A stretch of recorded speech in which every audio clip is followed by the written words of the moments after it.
Bienvenido a la lectura sin comentarios del libro de la educación, escrito por Elena Harmon de White, en voz de Merari Ganuch. Capítulo 7. Biografías de grandes personajes. El fruto del justo es el árbol de vida. Proverbios 11:30. La historia sagrada nos ofrece numerosos ejemplos de los resultados de la verdadera educación. Son muchos los personajes destacados cuyos caracteres se formaron bajo la bendición divina y cuyas vidas fueron una bendición para sus semejantes, pues vivieron en el mundo como representantes de Dios. Entre ellos figuran José y Daniel, Moisés, Eliseo y Pablo, dos de los más grandes estadistas, el mayor de los legisladores, uno de los reformadores más fieles, y exceptuando aquel que habló como jamás habló hombre alguno, el maestro más ilustre que a este mundo jamás haya conocido. Biografía 1. José. En la primavera de su vida, en ese tránsito de la juventud a la adultez, José y Daniel fueron separados de sus hogares y llevados cautivos a países paganos. José especialmente fue expuesto a las tentaciones que acompañaban a los grandes cambios de la vida. En la casa de su padre había sido un niño tiernamente mimado. En la casa de Potifar fue un esclavo y luego confidente y compañero, hombre de negocios, educado mediante el estudio, la disciplina y el contacto de las personalidades más reconocidas en aquel entonces. En la cárcel del faraón había sido un reo de estado condenado injustamente, sin esperanza de vindicación ni perspectiva de libertad, y en un momento de gran crisis fue llamado a colaborar en el gobierno de la nación. ¿Qué lo capacitaba para conservar su integridad? Nadie puede mantenerse a gran altura sin peligro, del mismo modo que la tempestad que deja intacta la flor del valle, desarraiga el árbol de la cima de la montaña. Las fieras tentaciones que dejan intacto al de condición humilde asaltan a los que ocupan las posiciones más encumbradas y honorables. No obstante, José resistió tanto a la prueba de la prosperidad como a la de la adversidad. En el palacio del faraón puso de manifiesto la misma fidelidad que había demostrado en la cárcel. En su niñez se le había enseñado a amar y a temer a Dios. A menudo se le había contado en la tienda de su padre bajo las estrellas de la Siria la visión nocturna de Betel, de la escalera entre el cielo y la tierra, de los ángeles que subían y bajaban, y de aquel que se reveló a Jacob desde el trono de lo alto. Se le había contado lo sucedido durante la lucha junto a Jacob, donde, tras haber renunciado a los pecados arraigados, Jacob salió vencedor y recibió el título de príncipe de Dios. Mientras era pastorcillo y cuidaba los rebaños de su padre, la vida pura y sencilla de José facilitó el desarrollo de sus facultades físicas y mentales. Por la comunión con Dios mediante la naturaleza y el estudio de las grandes verdades transmitidas de padre a hijo, como cometido sagrado, obtuvo fuerza mental y firmeza de principios. Cuando estalló la gran crisis de su vida, durante el terrible viaje que hizo desde el hogar de su niñez, situando en Canaán a la esclavitud que le esperaba en Egipto, al contemplar por última vez las colinas que ocultaban las tiendas de su familia, José se acordó del Dios de su padre, recordó las lecciones aprendidas en su niñez y profundamente conmovido tomó la decisión de ser fiel y conducirse siempre como corresponde a un súbdito del Rey del Cielo. José permaneció fiel durante su amarga vida como extranjero y esclavo, en medio de las escenas y la algarabía del vicio y las seducciones del culto pagano, culto rodeado de todos los atractivos de la riqueza, el esplendor y la pompa de la realeza, había aprendido la lección de la obediencia al deber. La fidelidad en cualquier situación, desde la más humillante a la más enaltecedora, educó todas sus facultades para un servicio más elevado. Cuando fue llamado a la corte del faraón, Egipto era la nación más poderosa. En cuanto al desarrollo, arte y ciencia no tenía rival. José administró los negocios del reino en una época de dificultad y peligro extremo, y lo hizo de un modo que se ganó la confianza del monarca y del pueblo. El faraón lo puso por señor de su casa y por gobernador de todas sus posesiones, para regir a sus grandes como él quisiera y enseñar a sus ancianos sabiduría. La inspiración ha puesto ante nosotros el secreto de la vida de José.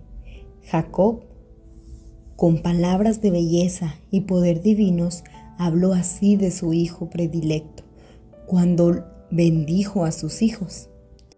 Rama fructífera es José, rama fructífera junto a una fuente. Sus vástagos se extienden sobre el muro.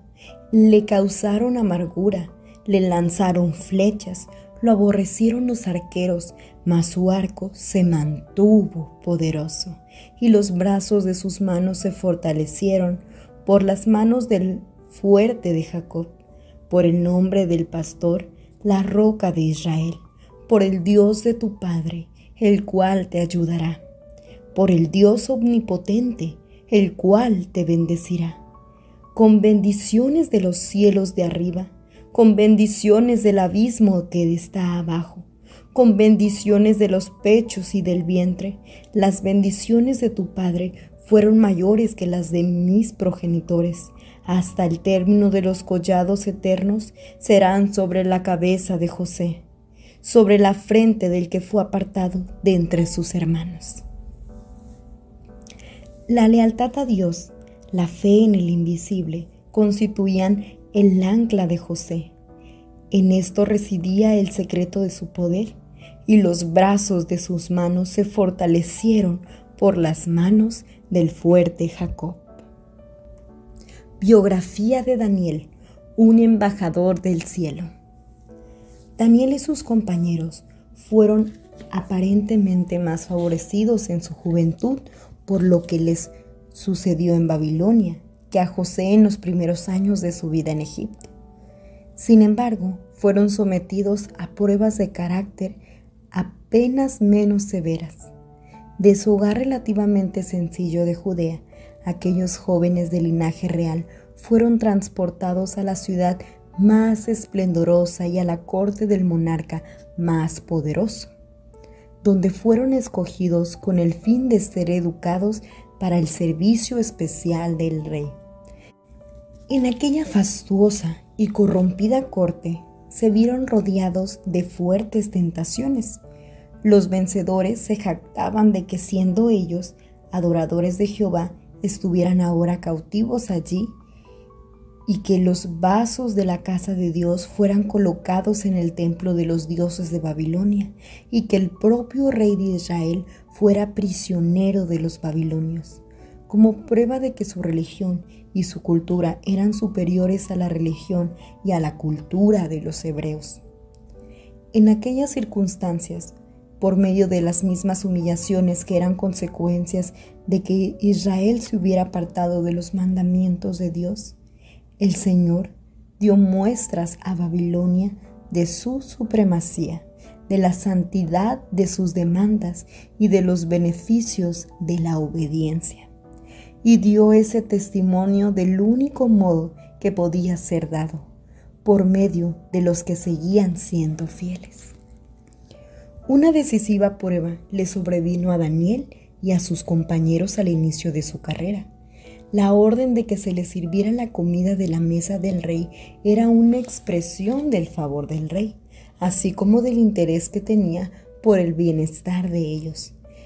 Pero como una porción era ofrecida a los dioses, La comida de la mesa del rey estaba consagrada a la idolatría, y si los jóvenes participaban de ella, se iba a considerar que rendían homenaje a los dioses falsos.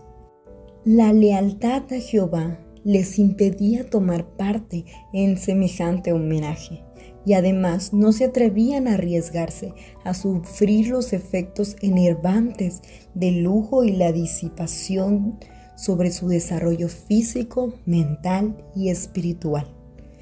Daniel y sus compañeros habían sido fielmente instruidos en los principios de la palabra de Dios.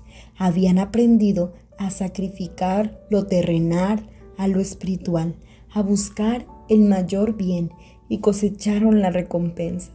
Sus hábitos de temperancia y su sentido de la responsabilidad que tenían como representantes de Dios les proporcionaron un óptimo desarrollo de las facultades del cuerpo, la mente y el alma. Cuando terminó su preparación, al ser comparados con los demás candidatos a los honores de la corte real, no fue hallado ninguno como Daniel, Ananías, Misael y Azarías. En la corte de Babilonia había representantes de todas las naciones, figuras de enorme talento e inteligencia, poseedores de la más refinada cultura que este mundo puede ofrecer. Y sin embargo, en medio de todos ellos, los cautivos hebreos no tenían rival.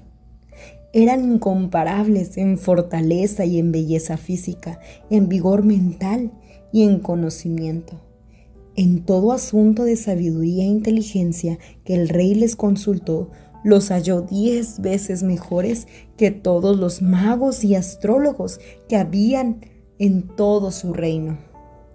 Inconmovible en su lealtad a Dios y firme en el dominio propio, la noble dignidad y el trato afable de Daniel le permitieron ganar en su juventud la gracia y buena voluntad del funcionario pagano a cuyo cargo estaba. Esas fueron las virtudes que caracterizaron toda su vida. En poco tiempo ascendió al puesto del primer ministro del rey. Durante el reinado de sucesivos monarcas, al igual que cuando cayó la nación y se estableció un reino rival, su sabiduría y sus condiciones de estadista fueron tan excelentes, su tacto, su cortesía y la bondad natural de su corazón, combinados con una fidelidad a los buenos principios, que hasta sus enemigos se vieron obligados a confesar que no podían hallar motivo alguno o falta, porque él era fiel. Mientras Daniel se aferraba a Dios con inquebrantable confianza, descendió sobre él el espíritu del poder profético. Mientras era honrado por los hombres con las responsabilidades de la corte y los secretos del reino, fue honrado por Dios como embajador suyo y aprendió a descifrar los misterios de los siglos futuros. Los monarcas paganos, gracias a su relación con el representante del cielo, se vieron obligados a reconocer al Dios de Daniel. Ciertamente el Dios vuestro, declaró Nabucodonosor, es Dios de dioses y Señor de los reyes y el que revela los misterios.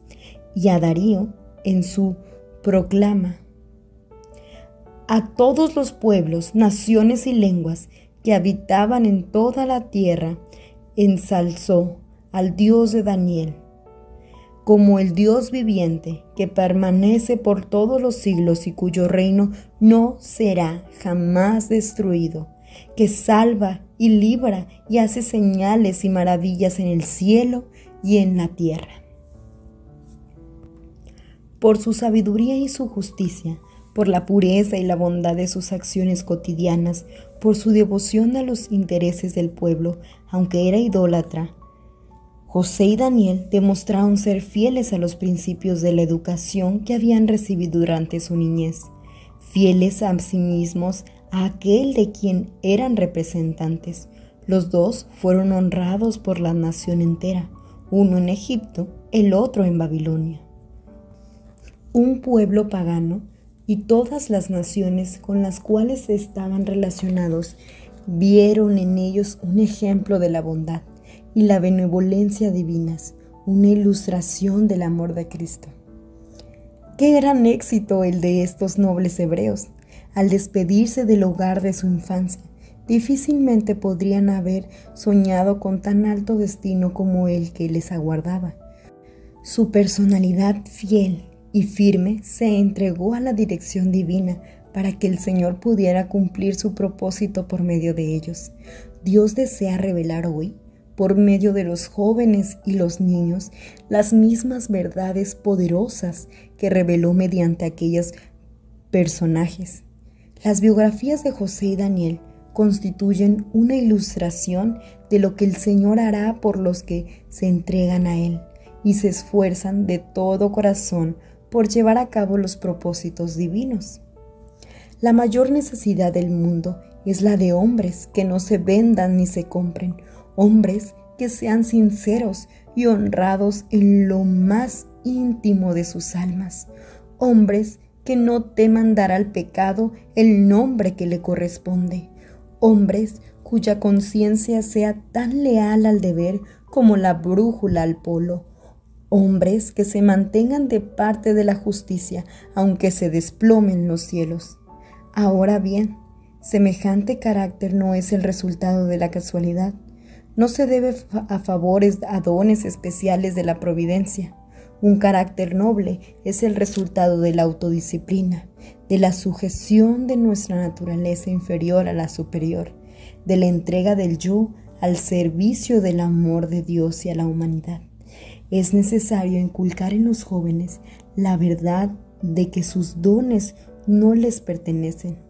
La vitalidad, el tiempo, el talento son tesoros que nos han sido prestados, pertenecen a Dios y todo joven debiera decidir darles el uso más adecuado. Él es una rama de la cual Dios espera fruto, un mayordomo cuyo capital tiene que producir dividendos, una luz para iluminar la oscuridad del mundo. Cada joven y niño tiene una obra que hacer para la honra de Dios y beneficio de sus semejantes. Biografía de Eliseo y su fidelidad en las cosas pequeñas. Los primeros años de la vida del profeta Eliseo transcurrieron en la quietud de la vida campestre, bajo la enseñanza de Dios y la naturaleza, y la disciplina del trabajo útil. En una época de apostasía generalizada, su fama se encontraba entre los que no habían doblado sus rodillas ante Baal. En el hogar de Eliseo se honraba a Dios y la fidelidad al deber era la norma de la vida cotidiana. Como hijo de un acaudalado agricultor, Eliseo había echado mano del trabajo que tenía más cerca. Aunque poseía aptitudes para el liderazgo, había sido instruido en el desempeño de los deberes cotidianos comunes. Para ser un buen dirigente, tuvo que aprender a obedecer. La fidelidad en las responsabilidades pequeñas lo capacitó para llevar las responsabilidades mayores.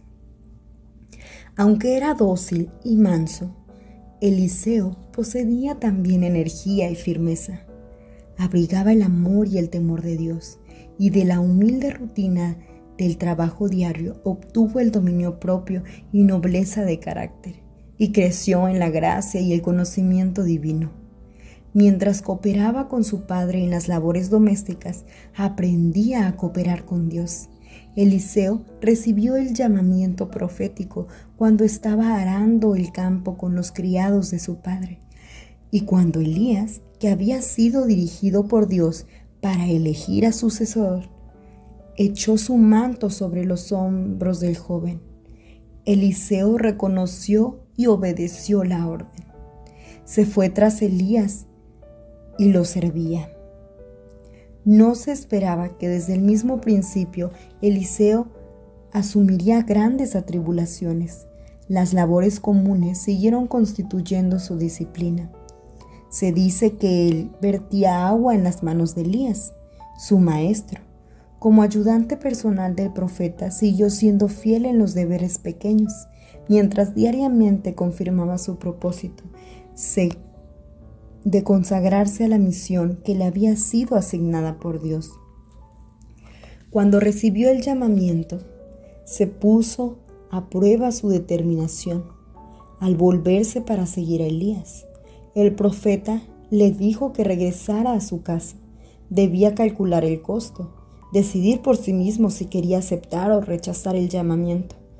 Pero Eliseo comprendió el valor de dicha oportunidad. Por nada de este mundo hubiera dejado pasar la posibilidad de llegar a ser mensajero de Dios, ni perder el privilegio de colaborar con su siervo. Pasado el tiempo, y cuando Elías ya estaba listo para ser trasladado, también Eliseo estaba listo para ser su sucesor. Nuevamente, su fe y determinación fueron probadas. Mientras acompañaba a Elías en sus actividades de servicio, conociendo que la traslación del profeta estaba próxima, Elías en todos los lugares lo invitaba a que se volviera. «Quédate ahora aquí», decía Elías, «porque Jehová me ha enviado a Betel». Pero al manejar el arado, Eliseo había aprendido a no ceder ni desanimarse, y entonces, al poner la mano en el arado en otro ramo de trabajo, no quería que nadie lo desviara de su objetivo. Tan pronto como se le decía que volviera, respondía: «Vive Jehová y vive tu alma, que no te dejaré». Y se fueron los dos, y se detuvieron junto al Jordán. Y tomó entonces Elías su manto, lo dobló y golpeó las aguas, las que se apartaron a uno y a otro lado, y ambos pasaron por lo seco. En cuanto pasaron, Elías dijo a Eliseo: «Pide lo que quieras que haga por ti, antes que yo sea arrebatado de tu lado». Eliseo dijo: «Te ruego que me dejes una doble porción de tu espíritu». «Cosa difícil has pedido», le respondió Elías. «Si me ves cuando sea separado de ti, te será concedido. Pero si no, no». Aconteció que mientras ellos iban caminando y hablando, un carro de fuego con caballos de fuego los apartó a los dos, y Elías subió al cielo en un torbellino. Al ver esto, Eliseo clamó: Padre mío, carro de Israel y su caballería», y nunca más lo vio. Entonces Eliseo tomó sus vestidos y los rasgó en dos partes. Alzó luego el manto que se le había caído a Elías. Regresó y se paró a la orilla del Jordán. Después tomó el manto que se le había caído a Elías, golpeó las aguas y dijo: «¿Dónde está Jehová, el Dios de Elías?». Apenas hubo golpeado las aguas del mismo modo que Elías, éstas se apartaron a uno y otro lado, y Eliseo pasó. Al verlo, los hijos de los profetas que estaban al otro lado en Jericó dijeron: «El espíritu de Elías reposó sobre Eliseo». Fueron enseguida a recibirlo y se postraron delante de él. A partir de ese momento, Eliseo ocupó el lugar de Elías, y el que había sido fiel en lo poco, demostró ser fiel en lo mucho. Elías, aquel poderoso personaje, había sido instrumento de Dios para vencer males gigantescos. Había desmantelado la idolatría que, sostenida por Acab y la pagana Jezabel, seducía a la nación, y había dado muerte a los profetas de Baal. Todo el pueblo de Israel había sido profundamente conmovido, y muchos volvieron a adorar a Dios. Para suceder a Elías se necesitaba alguien que, mediante una instrucción cuidadosa y paciente, pudiera guiar a Israel por caminos seguros. La educación que recibió Eliseo durante sus primeros años bajo la dirección de Dios lo había preparado para dicha obra. La lección es para todos. Puede que no sepamos cuál es el propósito que Dios tiene al disciplinarnos, pero todos podemos tener la certeza de que la fidelidad en las responsabilidades pequeñas es evidencia de la idoneidad para asumir mayores responsabilidades.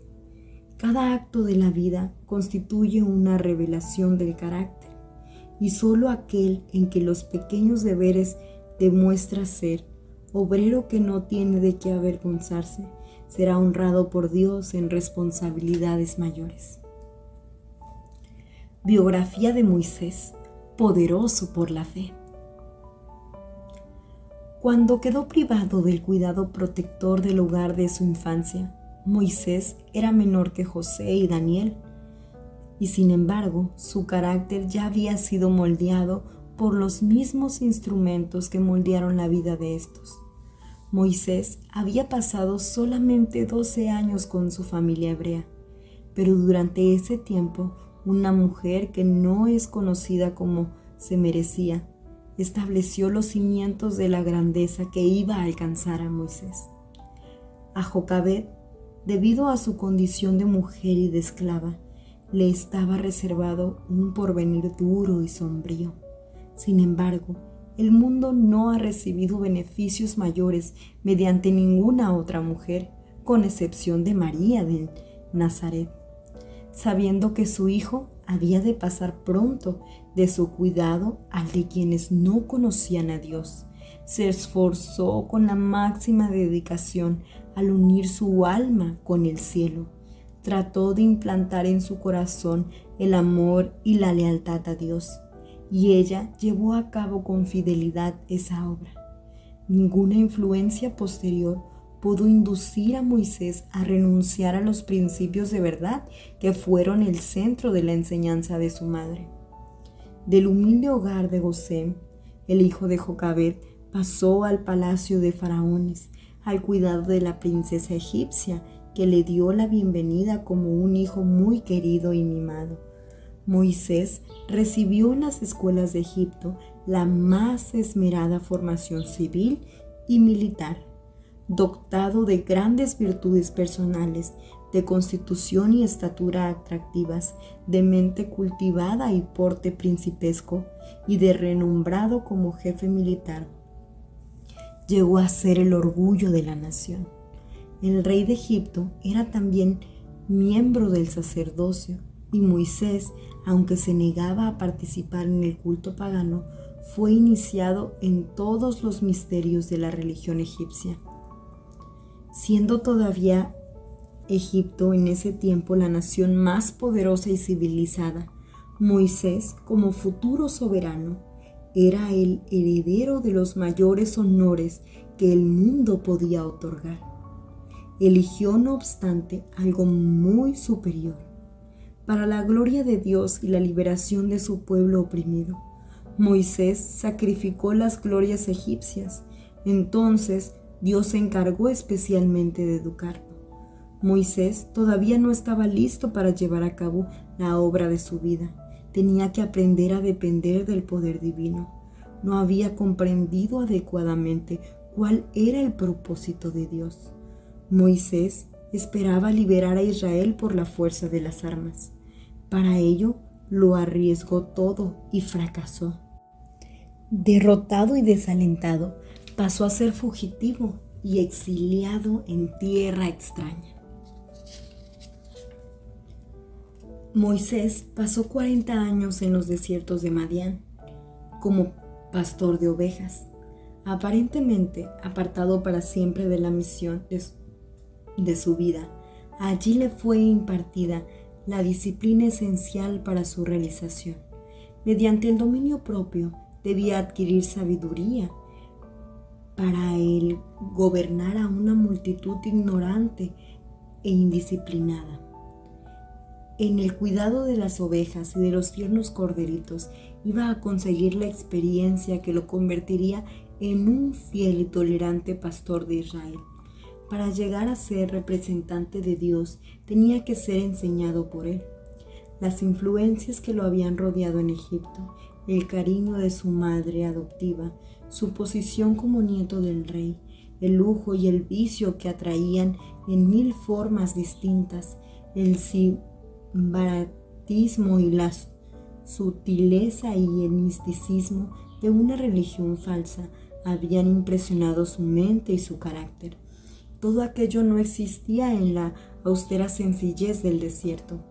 En medio de la impresionante soledad de aquellas imponentes montañas, Moisés se podía encontrar a solas con Dios. Por todas partes aparecía impreso el nombre del Creador. Moisés se sentía en su presencia y bajo la sombra de su poder allí desapareció su altanería. En presencia del infinito se dio cuenta de lo débil, deficiente y estrecho de miras que es el ser humano. Allí Moisés obtuvo el poder que lo acompañó durante aquellos años de su vida que estuvieron llenos de trabajos y preocupaciones. El sentimiento de la presencia personal de la divinidad. No solo vio a través de los siglos que Cristo se había manifestado en la carne, vio a Cristo acompañado a las huestes de Israel en toda su peregrinación. Cuando se sentía incomprendido o se tergiversaban sus palabras, cuando tenía que soportar reproches e insultos, hacer frente al peligro y a la muerte, podía soportarlo, porque se sostuvo como viendo al invisible. Moisés no solo pensaba en Dios, sino que lo veía. El Señor era la visión constante que tenía frente a él. Nunca perdía de vista su rostro. Para Moisés la fe no era una conjetura, sino una realidad. Creía que Dios gobernaba su vida y lo reconocía en todos sus caminos. Confiaba en Él a fin de obtener la fortaleza para resistir todas las tentaciones. Quería alcanzar el mayor éxito posible en la obra que se le había encomendado y depositaba toda su confianza en el poder divino. Sentía su necesidad de ayuda. La pedía, se aferraba a ella por la fe y seguía adelante contando con la seguridad de su fuerza sustentadora. Esta fue la experiencia que adquirió Moisés durante los 40 años de educación en el desierto. La sabiduría infinita no consideró este periodo como desánimo largo, ni como desánimo elevado el precio que costaba impartir una formación semejante. Los resultados de esa educación, de las lecciones allí impartidas, están relacionadas no solamente con la historia de Israel, sino con todo lo que desde ese día hasta hoy ha servido para progreso de la humanidad. El mayor testimonio dado sobre la grandeza de Moisés, el juicio pronunciado sobre su vida por la inspiración es: nunca más se levantó un profeta en Israel como Moisés, a quien Jehová conoció cara a cara. Biografía de Pablo. Gozo en el servicio. La fe y la experiencia de los discípulos galileos que habían acompañado a Jesús se le sumó en la obra del Evangelio el fogoso vigor y el poder intelectual de un rabino de Jerusalén. Al ser ciudadano romano, nacido en una ciudad gentil, al ser judío no solo por ascendencia, sino por educación, celo, patriotismo y fe religiosa de toda una vida, y habiendo sido educado en Jerusalén por los rabinos más eminentes, instruido en todas las leyes y tradiciones de los antepasados, Saulo de Tarso era príncipe declarado del orgullo y los prejuicios de su nación. Siendo todavía joven, se convirtió en respetable miembro del Sanedrín. Era considerado promisorio y celoso defensor de la antigua fe. En las escuelas rabínicas de Judea, la palabra de Dios había sido sustituida por las especulaciones humanas. Las tradiciones e interpretaciones de los rabinos la despojaban de su poder. El engrandecimiento propio, el amor al poder, El obstinado exclusivismo, el fanatismo y el orgullo despectivo eran los principios y motivos predominantes de aquellos maestros. Los rabinos se enorgullecían de su superioridad, no solamente sobre los ciudadanos de otras naciones, sino sobre las multitudes de la suya propia. Dominados por el odio hacia sus opresores romanos, abrigaban la esperanza de recobrar por la fuerza de las armas la supremacía nacional y odiaban y perseguían a muerte a los seguidores de Jesús, cuyo mensaje de paz era tan opuesto a sus ambiciones y proyectos. Y en esta persecución, Pablo era uno de los más crueles, implacables protagonistas. En las escuelas militares de Egipto, Moisés había aprendido la ley de la fuerza, y esta enseñanza influyó tanto en su carácter que fueron necesarios 40 años de quietud y comunión con Dios y con la naturaleza, a fin de prepararlo para dirigir a Israel según la ley del amor. Pablo tuvo que aprender la misma lección. A las puertas de Damasco, la visión del crucificado cambió por completo el curso de su vida. El perseguidor se convirtió en discípulo, el maestro en alumno. Los días de oscuridad pasados en la soledad en Damasco fueron como años para su vida. Su estudio lo constituían las escrituras del Antiguo Testamento, atesoradas en su memoria, y Cristo era su maestro. También fue para él una escuela en la soledad de la naturaleza.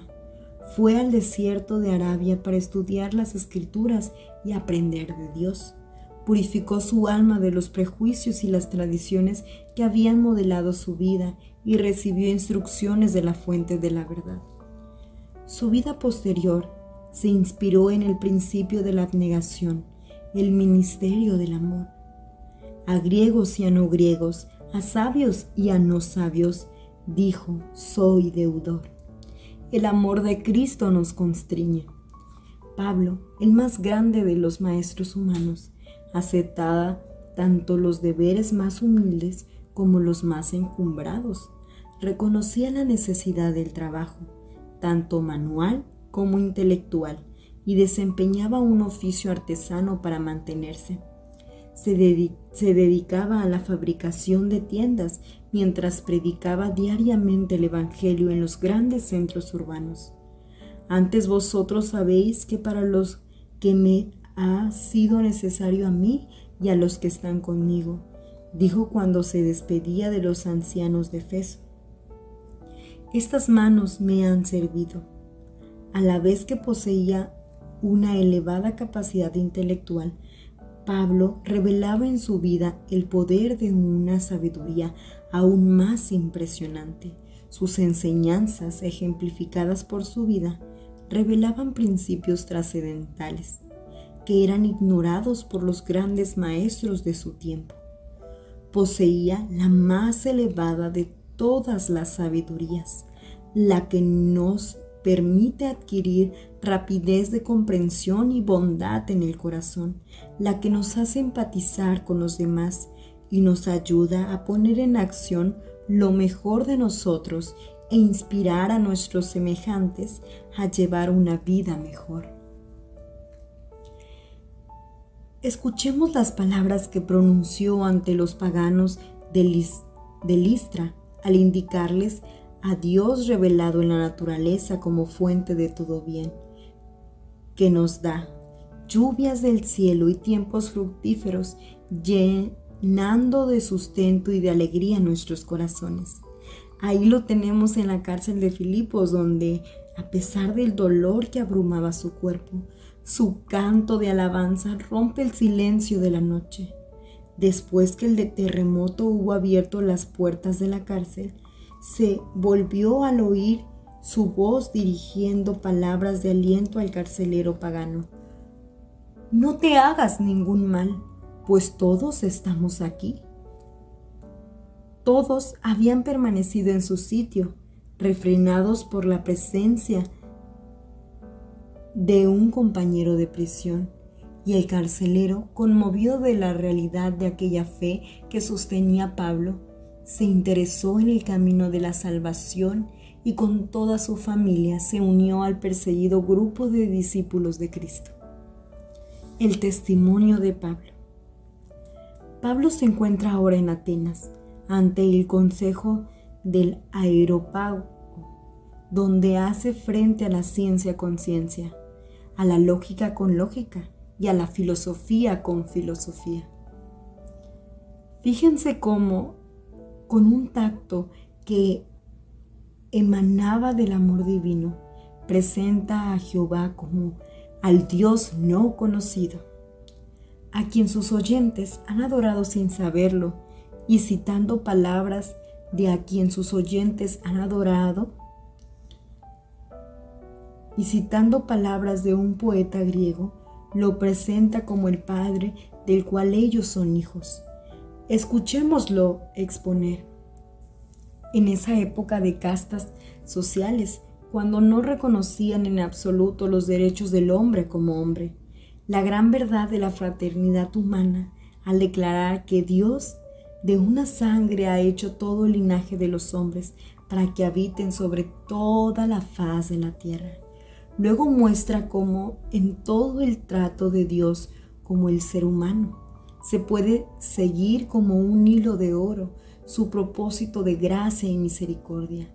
El Creador fijó el orden de los tiempos y los límites de sus habitación para que busquen a Dios y si en alguna manera, palpando, puedan hallarlo, aunque ciertamente no está lejos de cada uno de nosotros. Oigámoslo en el tribunal de Festo, cuando el rey Agripa, convencido de la verdad del Evangelio, exclama: «Por poco me persuades a hacerme cristiano». Con qué educa cortesía le responde Pablo, señalándole su cadena: «Quisiera Dios que por poco o por mucho, no solamente tú, sino también todos los que me oyen, fuerais hechos tales cual yo soy, excepto estas cadenas».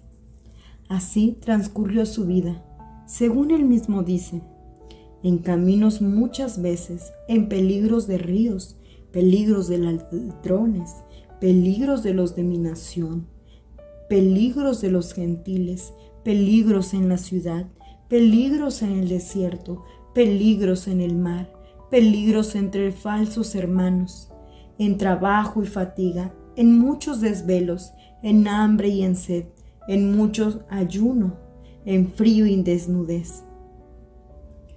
Nos maldicen, dijo, y bendecimos, padecemos persecución y la soportamos. Nos difaman, respondemos con bondad, como entristecidos, mas siempre gozosos, como pobres, pero enriquecido a muchos, como no teniendo nada, mas poseyéndolo todo.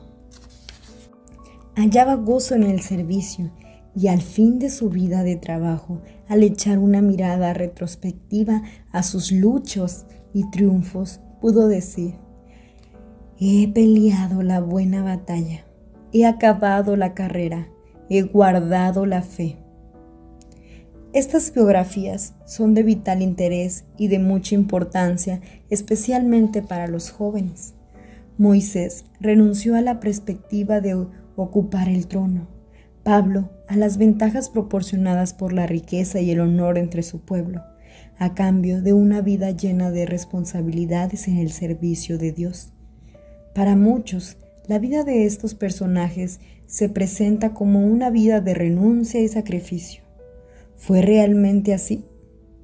Moisés consideraba que el propósito sufrido por Cristo era una riqueza mayor que la de los tesoros de Egipto. Lo consideraba así porque así era. Pablo declaró: «Pero cuántas cosas eran para mí ganancia, las he estimado como pérdida por amor de Cristo, y ciertamente aún estimo todas las cosas como pérdida por la excelencia del conocimiento de Cristo Jesús, mi Señor. Por amor a Él lo he perdido todo y lo tengo por basura para ganar a Cristo. Se sentía pues satisfecho de su elección. A Moisés le ofrecieron el palacio de los faraones y el trono del monarca, pero en aquella corte real se practicaban los placeres pecaminosos que hacen que uno se olvide de Dios, y Moisés escogió antes los bienes permanentes y la justicia. En vez de aferrarse a la grandeza de Egipto, prefirió dedicar su vida a lo que el Señor tenía para él propuesto. En lugar de dictar leyes para Egipto, dictó leyes al mundo bajo la dirección divina. Llegó a ser instrumento de Dios para impartir a toda la humanidad los principios que constituyen la salvaguardia, tanto del hogar como de la sociedad, que son la piedra angular de la prosperidad de las naciones. Principios reconocidos hoy en día por los grandes procederes de las naciones como fundamento de todo lo bueno que existe en los gobiernos humanos. La grandeza de Egipto yace en el polvo. Su poder y civilización han pasado, pero la obra de Moisés jamás va a perecer. Los grandes principios de justicia para cuya instauración él vivió son eternos. La vida del trabajo y preocupaciones de Moisés estaba iluminada por la presencia de aquel que es él, distinguido entre 10,000 y todo en él codiciable. Al lado de Cristo, en la peregrinación por el desierto, con Cristo en el monte de la transfiguración, con Cristo en las cortes celestiales, Moisés llevó una vida en la tierra bendecida y recibió bendición y que en el cielo fue honrada. También Pablo, en sus múltiples tareas, fue sostenido por el poder sustentador de la presencia de Cristo. Todo lo puedo, dijo él, en Cristo que me fortalece. ¿Quién acusará a los escogidos de Dios? Dios es el que justifica. ¿Quién es el que condenará? Cristo es el que murió, más aún, el que también resucitó, el que además está a la diestra de Dios y el que también intercede por nosotros. ¿Quién nos separará del amor de Cristo? ¿Tribulación, angustia, persecución, hambre, desnudez, peligro o espada? Antes, en todas estas cosas, somos más que vencedores por medio de aquel que nos amó, por lo cual estoy seguro de que ni la muerte ni la vida, ni los ángeles, ni los principados, ni potestades, ni lo presente, ni lo porvenir, ni lo alto, ni lo profundo, ni ninguna otra cosa creada nos podrá separar del amor de Dios, que es en Cristo Jesús, Señor nuestro. Sin embargo, hay un gozo futuro que Pablo esperaba como recompensa de sus labores, el mismo gozo por causa del cual Cristo soportó la cruz y despreció la vergüenza, el gozo de ver el fruto de su trabajo.